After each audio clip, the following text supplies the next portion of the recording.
My name is Carson Olinger. I am president and CEO of Capital City Equity Group here in Atlanta. This obviously is the REI USA platform that we work from, where we bring coaching to you at home about real estate investing. And my show that I run here is called Walk the Flip.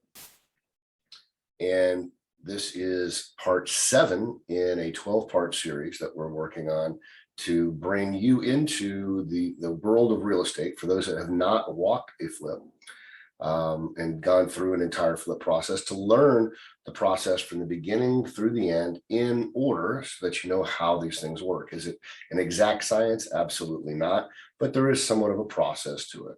So what I'm going to do is review what we've done so far. But first, I want to let you know who I am and how to contact me, because what we do actually here, if you're local in the metro area, we actually take this out in the field and we quote unquote walk the flip when we acquire properties to help people like yourself. It's free, so you can come out. It's about a 2-hour process if you can make it when we do it. Usually do it on a weekday mid-morning, 10, 11 o'clock, something like that, through lunch.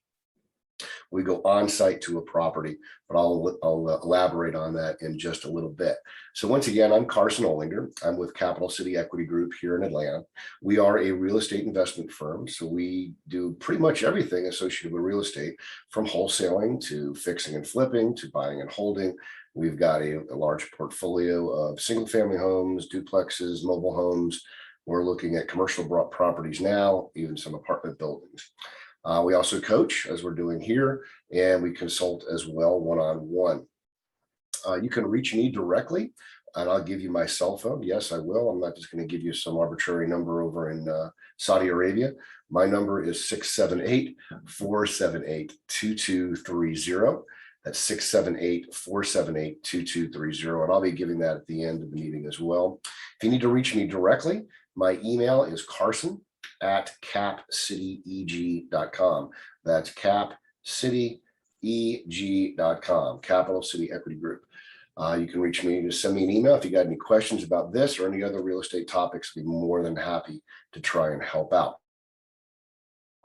So during this process, if you have any questions at any time, there's a little button at the bottom of your screen. If you follow, take your scroll down there, go down to the little chat feature, and you can chat, or you can even raise your hand. There's a place to raise your hand. And if we have a limited amount of people, which sometimes we do, then we can actually open up the microphone on your end so you can actually ask your question directly. But yeah, just raise your hand and then I'll try and find a good stopping point so we don't get too far off topic, and we can address your questions and concerns right there. Because as much as I know, I don't know everything, and there's going to be some questions that pop up that hopefully I can answer for you, and we can walk through as a group. That's the idea here, is collectively bring all of our expertise to a central platform and then be able to help you guys out in the field. So far in the first 6 weeks, we've gone through everything from walking the flip. And what you may want to write this down, because this is kind of the order in which it happens, not necessarily the way I do it, but this is the way it happens. So we target or identify the property, which we've done. We covered that in week 1. So once we've targeted and identified the property, then we need to cost out a rehab. So we need to know what our cost structures are. We haven't put it under contract yet.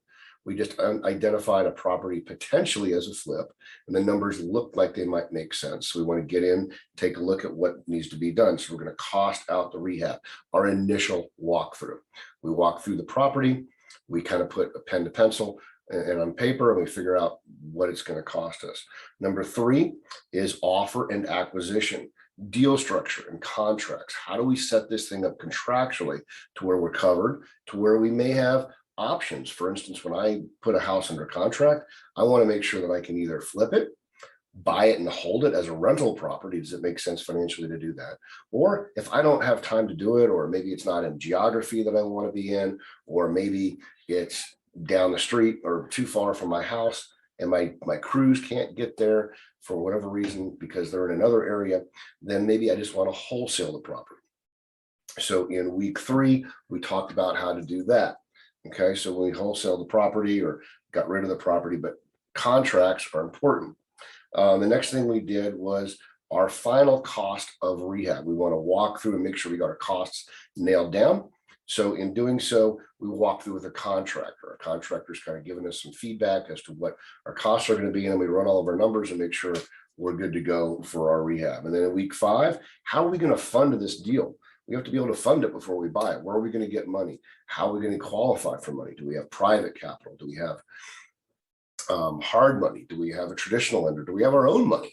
I don't know. So we have to look at all of those scenarios. We went over that in week 5. So if you need to go back and archive, look at the archives, it should be there.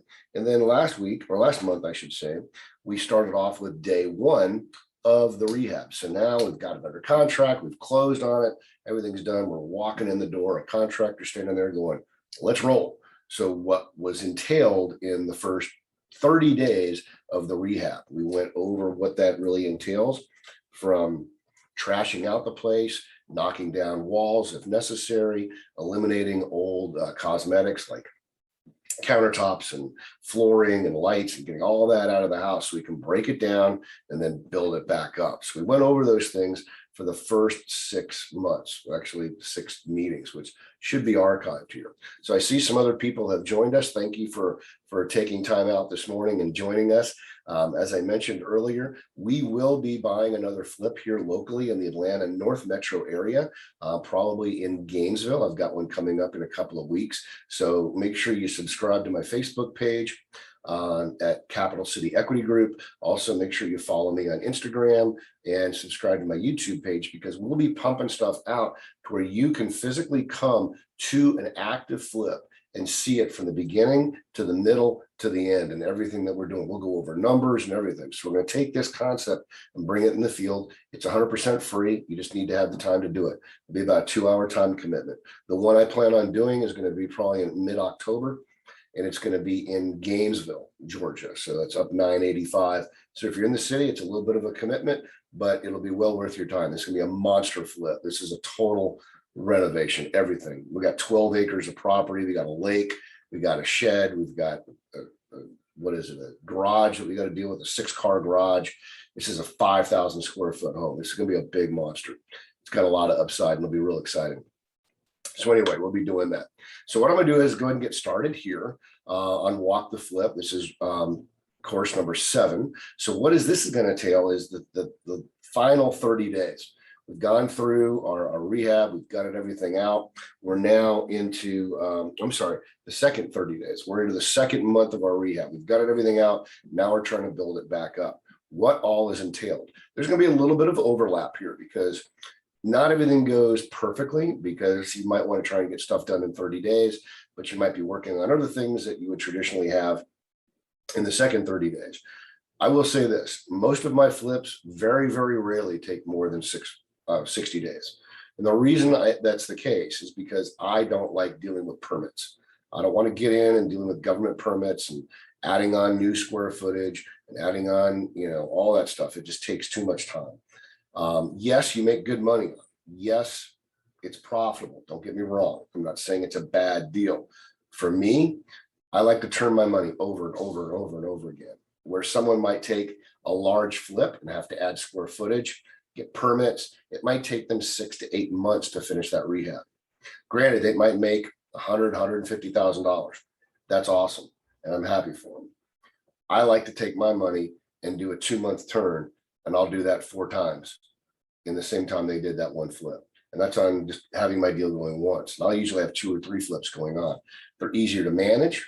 You don't have government bureaucracy getting in the way with permits and inspections and all the other stuff, because you're just doing cosmetics. So I try and find that.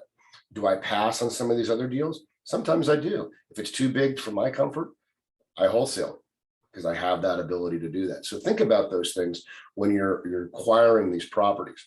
For some of the people that just joined in, if you do have a question at any time, please just go down to the bottom of your screen with your mouse and raise your hand. I'll be more than happy to ask or answer any questions. And then even if we got a small enough group here today, probably we can open the mic up and you can just talk freely on the platform. So wouldn't have any video, don't need that. But if you just want to type it out, that's fine as well. So if you have a question, just raise your hand and I'll come back to you. So this is the second 30 days of Walk the Flip. At this point, you've obviously got the property, you're in the property, you've gutted the property out.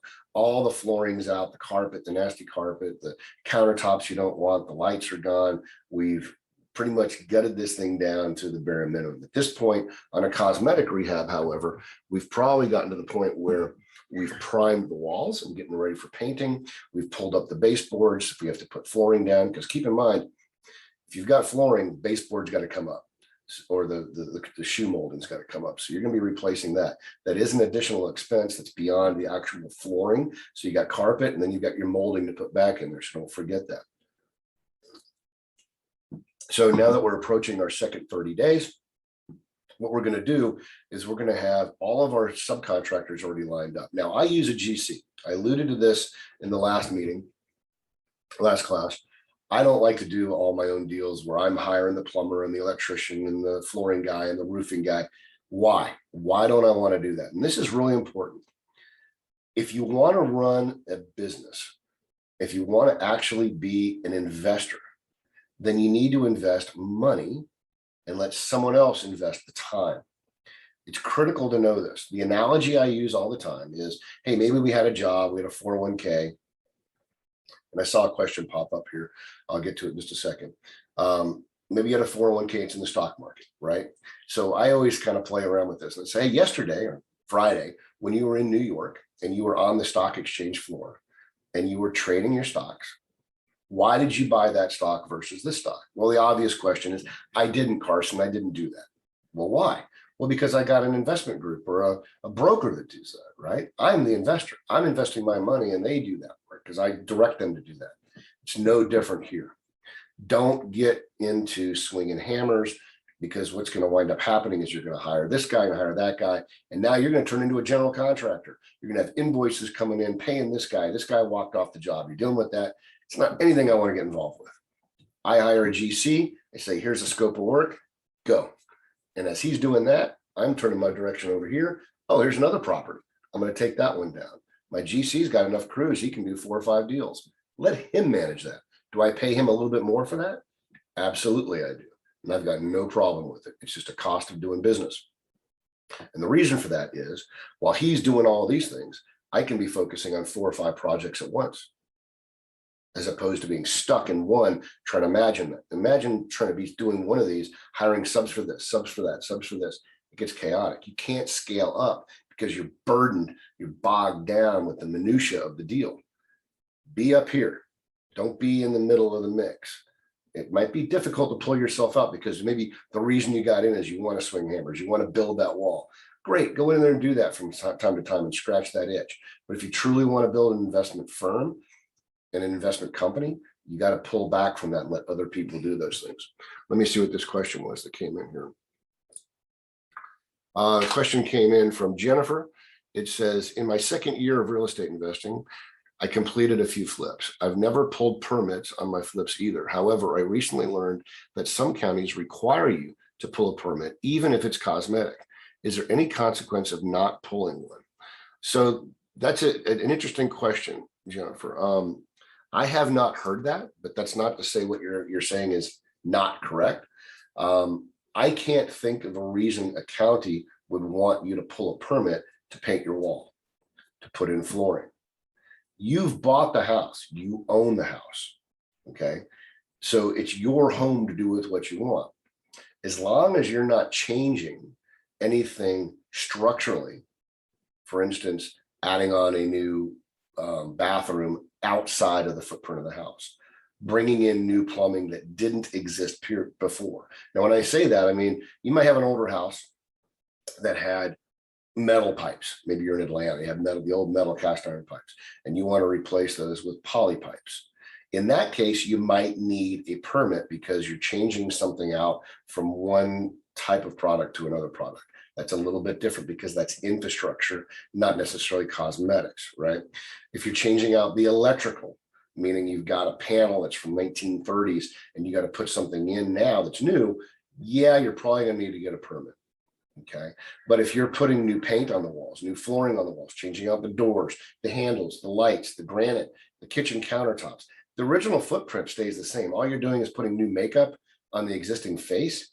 You do not need a permit. Now, I've yet to find a place where that's the case, Douglas County or otherwise. So hopefully that answers your question. I'm not sure if I tagged on all that, but for a cosmetic rehab, think about where you live. When you paint your walls in your house, do you have to get a permit? If you want to put new granite in your bathroom, do you need a permit? Probably not. So I think that's where the line of the delineation is it infrastructure like plumbing, electrical, those types of things, or is it cosmetics that you can change at your will because it looks pretty and it's more updated? So if you own the house, I don't think you need to do that, but just be careful. That's a great question. And keep in mind, there's no stupid questions in here. There never is, because we're going to run into some weird scenarios. Might be a county that has some odd codes. You never know. And some of them here might know those answers. So always feel free to ask any question you want. I remember when I first started out, I was the guy in the back of the room and I was saying, hey, how much is 2 + 2? How much is 3 + 1? I'm asking the obvious questions. I mean, I kind of knew the answer, but I wanted to make sure I was right. And I just wanted to ask. So I didn't have any doubt when I walked out of that real estate meeting that I had what I needed to be empowered to go do what I needed to do. So thank you for the question, Jennifer. Feel free to ask some more if need be. So we're now in our house. We are 30+ days into our rehab. We've gutted the place out. What is this process? What are we doing to? So where are we going to finish up at? So we got to think where the end is in mind. So assuming your general contractor or all the subs that you've hired are ready to roll, then they should be on a schedule of bringing things in. Now, I will say this. You need to make sure from your perspective that your GC's on the ball. A lot of times I'll hire a project manager. I've got a guy that goes around and checks my properties while we're flipping them, so I don't have to go do that necessarily every day. But one of the most important things is windows. Now, as a rule, I very, very, very rarely change out windows. Now, I'm up here in Gwinnett County, Hall County. The houses are a little bit newer, 70s, 80s, 90s. So the windows are usually okay to get by on a cosmetic rehab. Plus, I'm not flipping $800,000 house. If I do that kind of level, then I'm probably changing the windows out. But the reason I mention it, and it's even more so now with COVID and everything else going on and the supply chain being constrained, windows are always the first thing you need to make sure you get on order from day one. If you've got a couple of weeks before you close and you know you're going to close, you might want to get the windows on order before that because they take freaking forever to come in. So you may order a window and 9 weeks later it comes in. And you're not going to be able to finish that rehab till they're in. And you may have to hold up on the painting or the molding on the windows in order to get that done. So windows are always slow. Just remember that, always slow. So make sure you get those on order before you get anything else started. Granite or any type of solid surface for your countertops is going to be something else that's going to take a little while because it has to be measured, and they can't measure it until the kitchen cabinets are in. So in a lot of cases, what you need to do is get an estimate of how many square feet you're going to need so that your granite contractor can get the granite block on order from the manufacturer to have it brought to him so he can cut it. But then he can't get the cuts down until he gets the exact measurements of the cabinetry. The cabinetry usually doesn't go in until probably the 4th or 5th week anyway. So think about all those time things. You got to make sure it's all balanced. Now, I know there's a lot coming at you right here. There's a lot of time frames. You're probably writing them down. It's not a perfect science, but just think about the order and the process of this has to happen first before these things can happen. But I still need to have this guy aware over here that all these things are going to happen because he's going to need to install it later. So there's a methodical process to that. And that's what I'm trying to get you to kind of wrap your mind around, because paint's easy. You just paint the wall, you're ready to go. You can usually pick up paint at Home Depot or Sherwin-Williams or wherever. I like Sherwin-Williams better than Home Depot, actually, in terms of paint. It's a much better quality paint. Contractors love to go do that. What I did is I opened up an account at Sherwin-Williams and said, hey, go buy it there. Here's what we want. And then the bill just comes to me. It's pretty easy to deal with. Onesie, twosie kind of stuff. It helps me control my quality better. And the same thing with my granite. So as you're bringing all of these products into the house, there's an order to which they go in, because you don't want to be putting up your lights before you've painted, because you're going to get spray all over your lights. You don't want to be scraping your ceilings with new flooring on the ground. You want to make sure your ceilings are scraped. What I mean by that is the stippling. If you want smooth ceiling, and you want to scrape it, do that before you put your flooring in, right? So there's an order to this thing. Now, I will say this, up here, and like you're out in Douglasville, Jennifer, and there's other people, you know, in different suburbs of the Atlanta area or even whatever city you're in, look at the price point of the house. There's a cost benefit that you got to weigh with scraping a ceiling. What I mean by that is, you know, the little sticky stuff on the ceiling looks like popcorn. It's kind of outdated.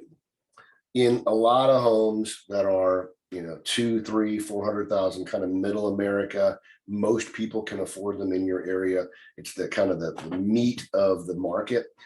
Typically, you don't need to scrape the ceilings. It's just not cost effective. Now, if you're taking that house, like the one in Gainesville that we're probably going to do, I don't know if I'm going to do this or not, but I can't remember if it's got stippled ceilings. But if we're going to pump that from a $200,000 house to a $700,000 house, then there I might want to scrape the ceilings because there's a different level of quality that's going to be kind of looked for at that price point. At 400, 500,000, they might not care. Okay. One of the other questions that came up here was, can you talk about windows and flooring today? And if so, can I do LVT in a $400,000 house versus hardwood? So yes, flooring, that's going to be part of the equation here. So there's always a balance of what type of quality product do I put in to meet the need of the buyer that I'm targeting, right? So we have a certain demographic that we're looking at, and LVP, laminate vinyl plank, LVP, is a wood product. It's a pressed board product that looks very, very similar to hardwoods. It's a lot more cost effective, and it's easier to install, and it gives you the look and feel of wood without being a vinyl floor. It's actually pieces, you know, that are about yay wide, 2 inches wide, and they just click together. Some of them glue down, it depends. I like the click flooring. It's a little bit more expensive, but it gives you a floating floor. So it has a little bit more of a give, if you will. And it's usually a higher level product than a glue down. So when do you decide I want to put in hardwoods, and when do you decide I want to put in LVP? So on most houses that are in that kind of meat and potatoes of middle America, I would go with LVP. And the simple reason is this: it's about $2.50 per foot cheaper than hardwoods. Okay. You could do hardwoods and the house would be awesome, but are you really going to sell that house because it had hardwoods versus LVP? Is that really the delineation between you selling your house and the house next door selling before you? Probably not at that price point, $300,000-$400,000. Probably not. You start getting into the $500,000-$600,000 house, then that question starts to become more of a kind of a seesaw battle. Potentially yes, potentially no. In a $300,000 to $400,000 house, definitely not. I'm doing LVP 100% of the time. If I'm cranking into the 650, 700 in the Atlanta metro market, then absolutely I'm going with hardwoods. It just, you kind of cross that line. What is the discriminating buyer looking for? I mean, think about that. You've got all of these people trying to buy houses. They're all bidding on it. It's going crazy. They're bidding stuff up. They just want to get a nice, pretty house. And 9 times out of 10, if you do the deal right, then your house is going to look better than most houses in the neighborhood anyway. So your house is going to sell, LVP or hardwood. Okay. So I would stick with the LVP. What should you be paying for LVP? LVP installed for me, I can get down on the floor for about $2.65 a square foot. Okay. That's the nice looking stuff. It's awesome. You can buy it in bulk and it works really well. About $2.65 a square foot install. And you still got to put up your trim work and everything else. So keep that in mind. It's a kind of an additional cost beyond your flooring. Okay, so now that we're within our second 30 days, we're putting in the flooring, we're painting, we're putting in our cabinetry.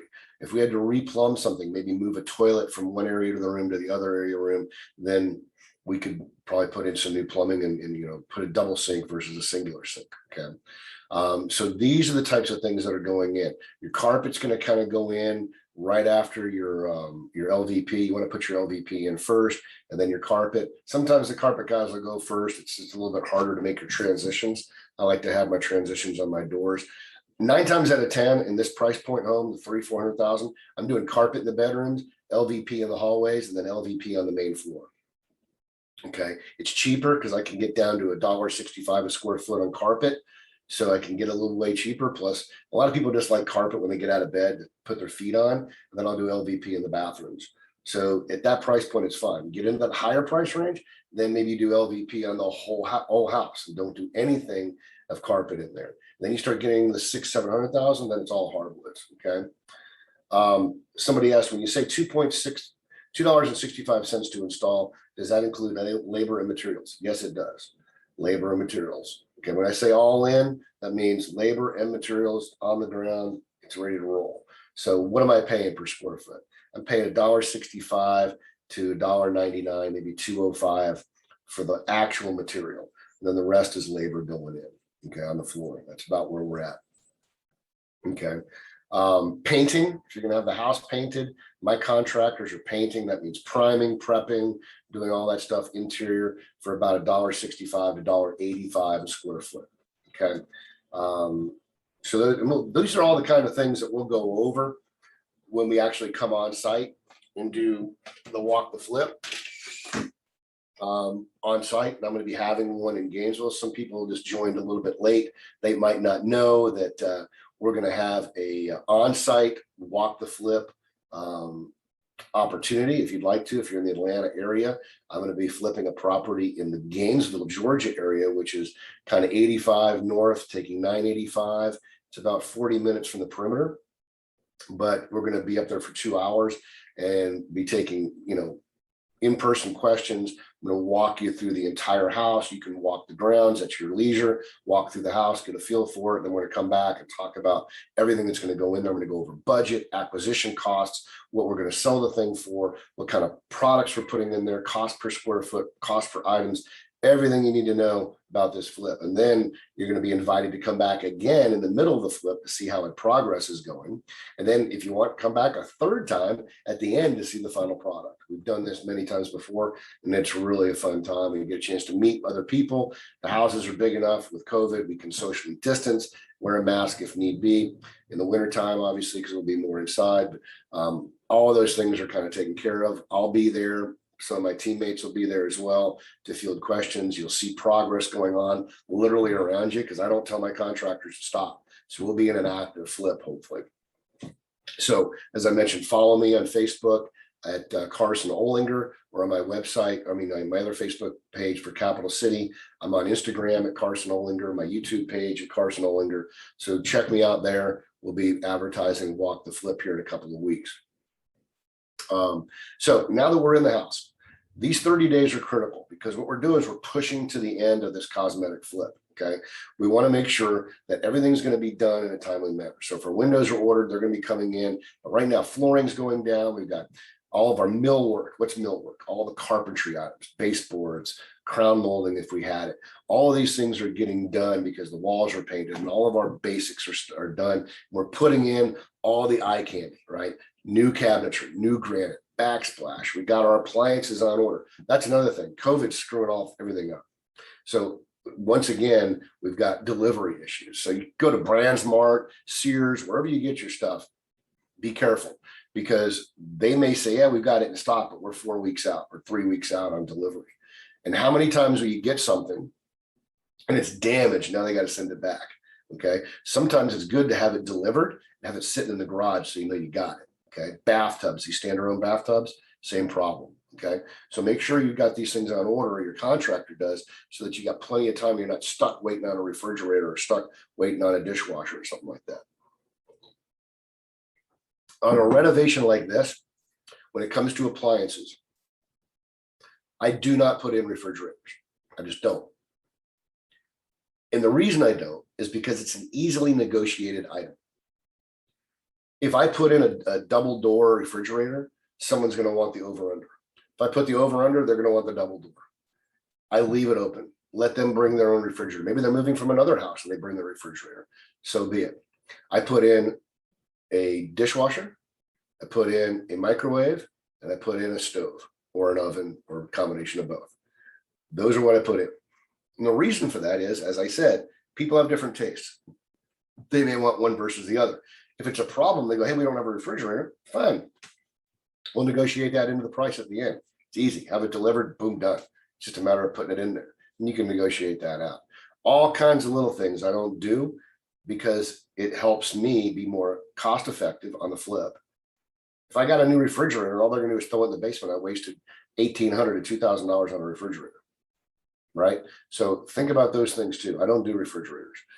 If there is a refrigerator that's there, let's say I got a basement, I'll put it down in the basement and use it as a beer fridge or a secondary refrigerator for whatever. People love that. And then still have the one upstairs empty because it doesn't necessarily fit in the style that I did the kitchen. Okay. Bathrooms. Here's a great thing that I've done in the bathrooms. As we're getting into all of the technology, little things make a big difference. So you go into a bathroom, you flip on the light, and you got a fan. There's two switches, one for the light, one for the fan that sits over the toilet, right? To get all the smells out. It also kind of helps circulate air when you have a shower. The technology on these things is pathetic. They haven't changed in decades, and they look like they were made in the 1980s.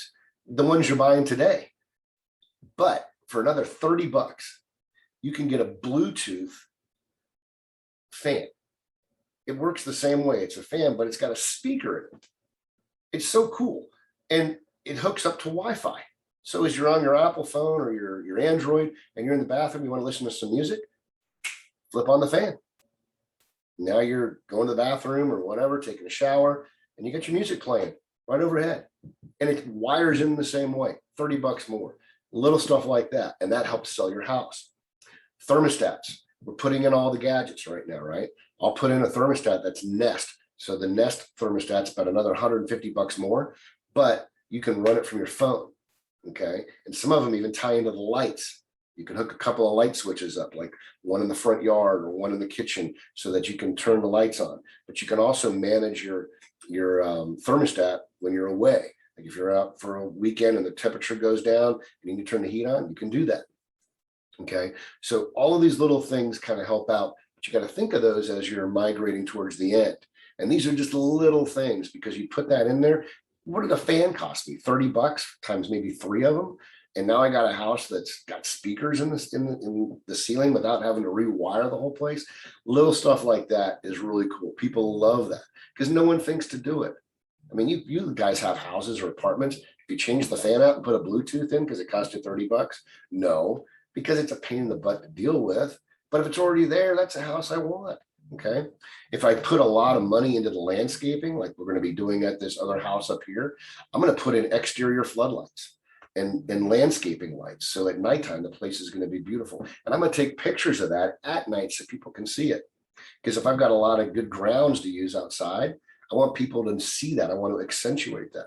So for another $200 in landscaping lights, it pays for itself. So these are the little things you have to think of. I'm not saying they'd be hardwired. You can use the solar ones. They're easy to get. You just plop them in, okay? Plants outside. Start thinking about what you're going to be using as you're getting to the end. You need to be planting these plants because you don't want the contractors tearing stuff up. So as you're moving through this rehab, you're dealing with all this. By this point, the outside of the house is painted. That's one of the first things that gets done. The roof is on if you needed a new roof. The HVAC system is already in. This is all your infrastructure, right? You've changed out the electrical boxes or the fuses. You've added fuses. You put in your ceilings if you have a drop ceiling in the basement. So, and now you're just dealing with all the glam, backsplash. You're dealing with, here's a question, smoke detectors, okay? So one of the things that pops up, and Jennifer brings up a good point here. She asks, hardwire smoke detectors or battery operated. This is something I run into all the time, okay? On rehabbed houses, the new codes, and where she's going with this, is the new codes are saying your smoke detectors, CO2 detectors, by the way, if you do a smoke detector, do a CO2 and smoke detector combination. They're about $45 as opposed to 25 for a smoke detector. But the question she's asking is hardwire. This is all stuff that's got to go in. So code, pretty much in the state of Georgia or any other state for that matter, is you have to have a smoke detector outside of every bedroom and in the kitchen or anywhere there is gas or fire. So for instance, if you've got a water heater that's gas, You need to have a smoke detector, CO2 detector in the garage, if that's where it is, or in the attic, if that's where it is, right? The question is, a hardwire connects all of them in your house. So you got 4 bedrooms, you got a system in the attic and a system in the garage, and you've got in a kitchen, you've got 7 of these things you got to deal with. A hardwired system means if one goes off, they all go off, okay, because they're all connected. So the one in the attic goes off and you're downstairs, you don't hear the one in the attic, the whole system goes off. That's code. Yes, it can be a problem, because when you're selling to Joe and Susie homeowner and they hire their inspector to come in, their inspector is going to pick everything he can apart. And he's going to go, oh, you put in regular smoke detectors that are not hardwired, and code says they need to be hardwired. And he is correct, but I still don't do it. Why? Because I didn't build the house. I renovated an existing house. If you're building a new house, the code says, yes, they have to be hardwired. Ground up, that's permits, right? On new construction. If I've got a deck on the back of the house that was built in 1980, and the house was built in 1980, and the deck is still structurally sound, I don't have to tear the deck down because the building codes changed on the deck. All I gotta do is replace the top boards. I'm not changing the infrastructure of the house. Same thing on a renovation, okay? If I'm opening the walls up and changing the electrical, then yes, I probably need to do a hardwire system. And I would want to then, because I'm open to it. But if I won't have to open my walls up because I'm just doing cosmetics, then the smoke detectors, and it seems like I'm spending a lot of time on the smoke detectors, but it's an interesting point because it talks about more than just smoke detectors. As I mentioned, like a deck or things like that. If you're not changing the infrastructure, you don't need to do this type of work. If you have your house that you live in and you want more updated smoke detectors, then change them out. On a rehab, same thing. I do not hardwire them because it's not cost effective to do so because my walls aren't opened up. And yes, I'm going to have an inspector come in with Joe and Susie homeowner and go, hey, your smoke detectors aren't hardlined. And I'm going to say, you're absolutely right, but I've got them where they need to be, and they do work. This home was built in 1997. If you want hardwired smoke detectors, then spend another $100,000 on the new construction house that went in down the street. Thank you very much. And I leave it at that. I put that in perspective with them and they go, oh, okay, it's not that big a deal. And really it isn't. If smoke detector goes off in your house, you're going to hear it, bottom line. So leave it the way it is, and you should be fine. Now, regarding smoke detectors, when do you change them out? My rule of thumb is I always change them out, period. Okay. Is it costing me a little extra money to do so? Yeah, but I know that I'm giving my house over to, and it's safe. I'm not going to have any issues that the thing didn't work. I test them. One way to look at them is, the smoke detectors, they're usually round or square or whatever. They're made out of plastic. If that plastic is kind of a yellowy or vanilla color, it means it's aged. The plastic is deteriorated. They have designed them to do exactly that. If it's nice and bright and white, it's probably fine. I change it out anyway, just to put all new ones in, just so that I know they're new and everybody's happy with it. And I can say I put new ones in. 40, 50 bucks and you're done. Okay. But if you need to save a couple of bucks, that's the way to tell. If it's kind of manila colored or, kind of that grayish yellow, change it out. That means it's too old. And that goes true with anything in the house. I mentioned a couple of times back, one of the tricks that we use in rehabbing houses is when you're painting the walls, you'll notice that a lot of your receptacles and your light switches might be faded, might not be bright white. And so you have to change those out. Well, that can get pretty expensive. So a light switch or a receptacle you plug into the wall, just changing that out, taking the old one out and putting a new bright white one in. Each one is about $15 to $18. That includes labor. Taking the old one out, buying a new one for $4 or $5, and putting it back in. It's about $15 to $18. Okay. Let's take a typical bedroom, right? You got 3 wall switches, right? You got one for your ceiling fan, one for your light on the fan, and one probably for a receptacle on the wall. So that's 3 switches right there. Okay. Then you've probably got 5 or maybe 6 wall receptacles. So you're looking at 9 or 10 of these things. That's $180 per room, plus hallways, plus kitchens and everything else. It adds up big time, and it's time consuming. So if they need to be dealt with, what we will do is when we paint, we take all the switch plate covers off, all of them. So you're just looking at, you can see the hole and everything's right there. We take it all off. When they paint my walls, the primer, what they'll do is they'll spray the walls and they'll come right down and they'll spray the old receptacles. So now they're bright white. They're beautiful. Okay. But they're painted. We paint them. Now on the light switches, we'll change the light switches out. And here's why. The light switch, you got to flip on, flip off, flip on, flip off. You're touching it. Your body oils are on it. It's getting friction. Over time, if you just painted that, it's going to look nasty and grungy and peel apart. Plus the paint gets in there on the moving part and makes it stick. So we replace those, bright white or whatever color you're going with. On the receptacles, you're not touching those. You plug a light in it once and it probably sits there for 20 years. It's not going in and out all the time. So when you look at the walls, everything looks fine. Yes, it's painted, but no one's down on their knees looking to see how bright it is. And it's usually behind furniture anyway. Put a nice bright white cover over top of it for 30 cents and you're done. It's a lot easier to deal with. It saves hundreds and hundreds of dollars. And more importantly, it saves time. Okay. That's a little trick that we do all the time. Never even been called out on it. Okay. Inspectors are always going to find something, right? When you go to sell your house.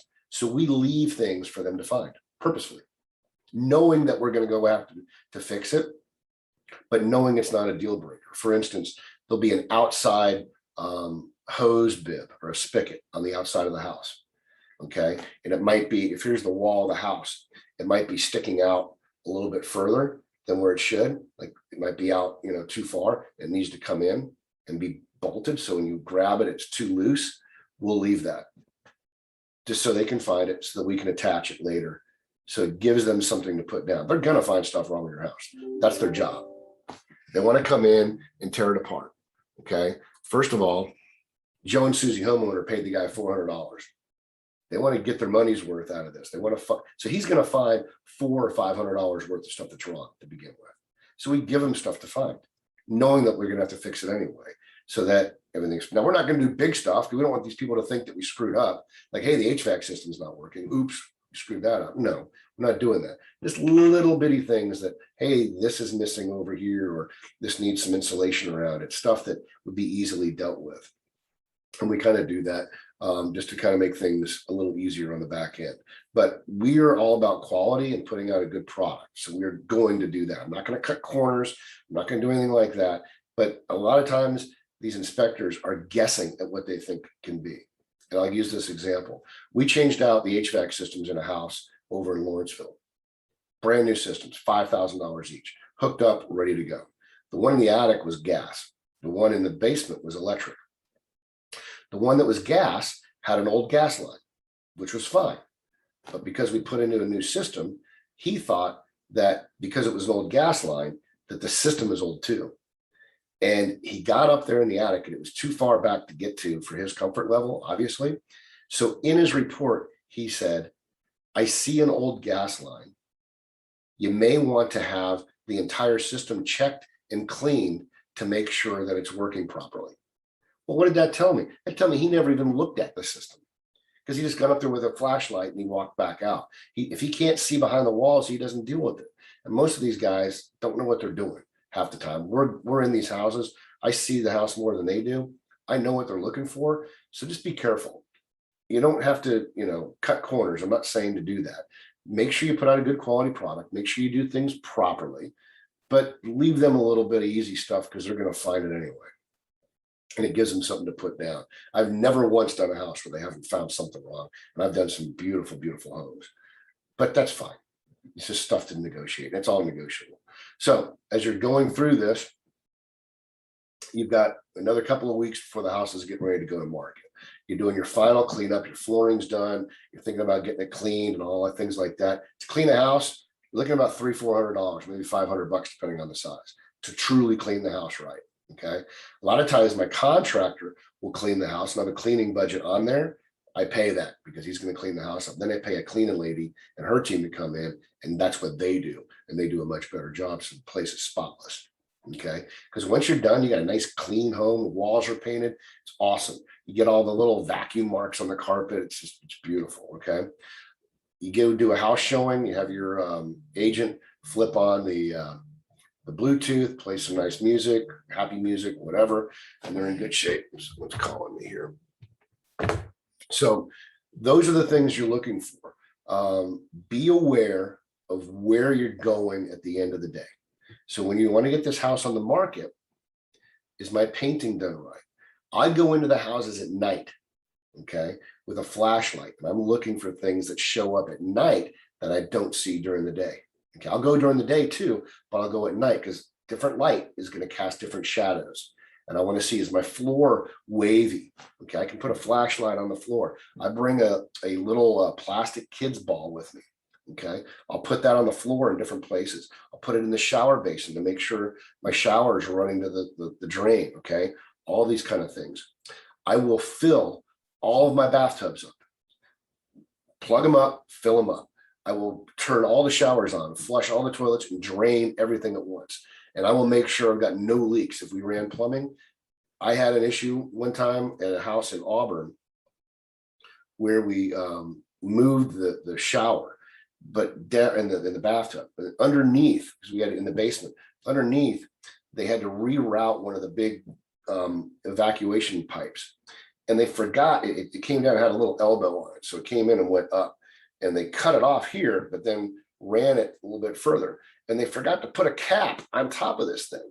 And so I never saw that because it was sitting up high, 6, 8, 9 feet in the air. And when the inspector came in, he filled the bathtubs up and water came pouring into the basement, just pouring. Luckily it was concrete floor. And I was like, whoa, where's all this water coming from? And they go down and I said, cut it off. We turned all the water off, plugged up the drains. And simply the guy just didn't put a screw cap on top of that thing. You don't want that happening if you just put carpet down. I was fortunate and it was just concrete. So we had to suck all the water out with wet dry vacs and open it up. It was still a big headache, but luckily we caught it. So that was a good thing. So if you're running plumbing, make sure your plumbing is not leaking. Okay. That's one of the first things we do when we change water over. We cut the water off at the street, we check everything out, and we flip the water on. We got a guy in each room making sure nothing's been busted. Okay, so you don't have any damage to your product once you start back up. So these are the kinds of things that you need to be aware of as you're doing your flip. I'm sure I didn't cover everything, so I want to stop at this point. We got about 10 minutes, and if there's any questions, specifically what didn't I hit, what do you want to talk about, let's create an opportunity here for you guys to ask some questions that maybe I didn't cover. So I'm going to stop right here. If you have a question, go into the chat, type it up, raise your hand, maybe we can bring you online.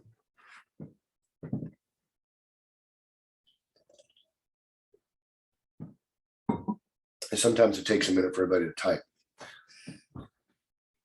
If you're typing something right now, just hit the raise your hand button so I can see it. And we'll give you a second to type anything in you need to do. While we're waiting, I also have another class here at 10 o'clock that I teach for all the new investors. It's a new investor class for people in Georgia only. So if you're in the state of Georgia or Atlanta, whatever, tune into that. It's at 11. It's at 10 o'clock, right after this one.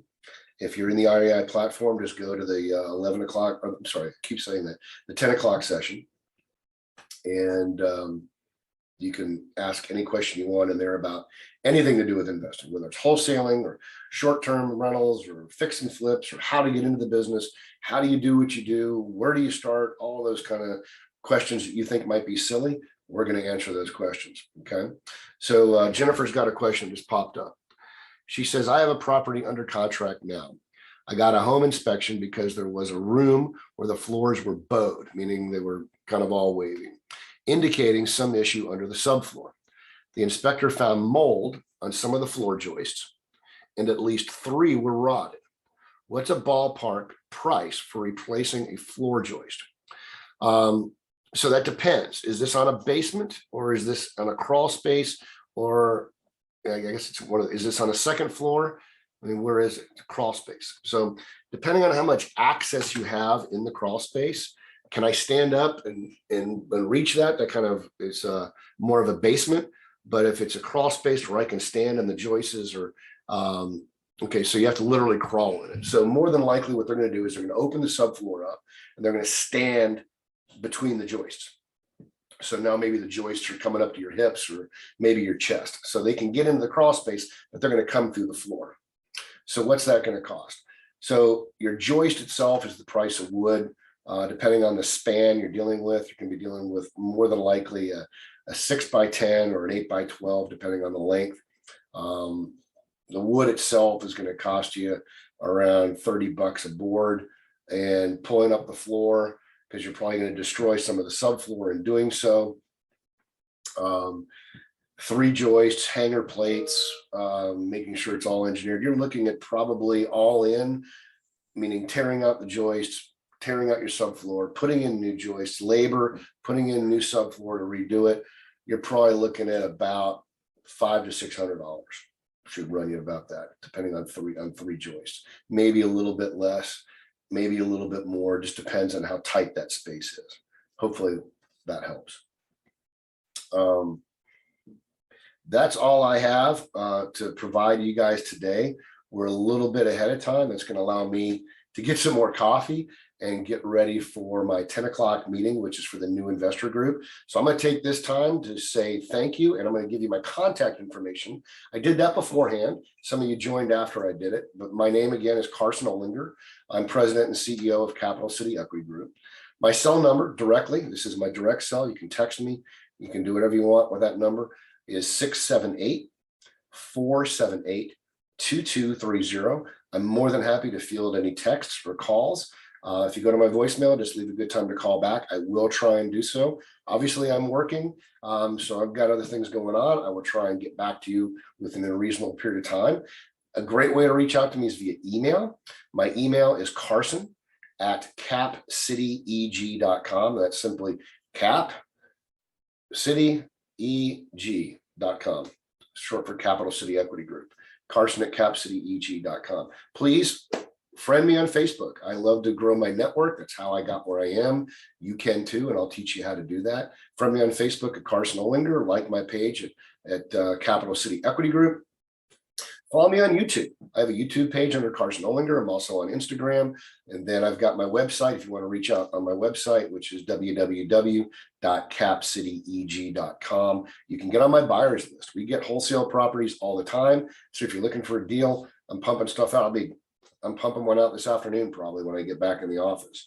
We've got one up in North Georgia. It's a mobile home, and it should move pretty quick. Anyway, that's all I have. If you have any questions, please feel free to reach out to me directly. Hopefully I'll see some of you guys at my next meeting here at 10 o'clock. By the way, if you're in the North Metro area and you want to network with other individuals, I also own a REIA. If you're not familiar with what a REIA is, it's kind of like a meetup, Real Estate Investment Association. The name of my REIA is called North Point REIA. We meet the last Wednesday of every month, which is coming up this Wednesday, at the Tannery Row Ale House in Beaufort, Georgia. We meet from 6:30 to 9:30.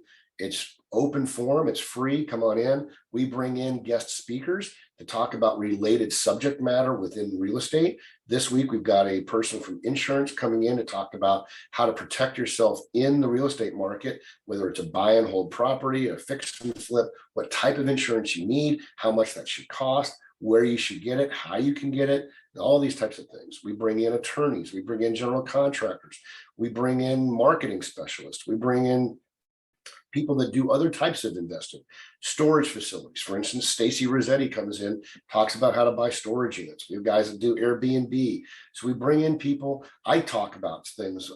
I've done a whole presentation on subject to acquisitions, creative deal structure, those types of things. So the idea is come in, network, learn from other people that are there. grow your network, and then learn something. And then we have some networking afterwards. Grab a beer, grab a glass of wine, get something to eat, chill out, relax. It's pretty casual. Tannery Row Ale House, North Point REIA. You can find us on Meetup. You can find us on Facebook. Join our North Point REIA Facebook group, and you'll get all those messages. We give out free stuff at the meetings as well. So I look forward to seeing you there. That's this Wednesday at 6:30 to 9:30. Thanks for joining us here. I'm going to take a quick break, and I'll see you at 10 if you're coming on the other show. Appreciate it. Thanks again.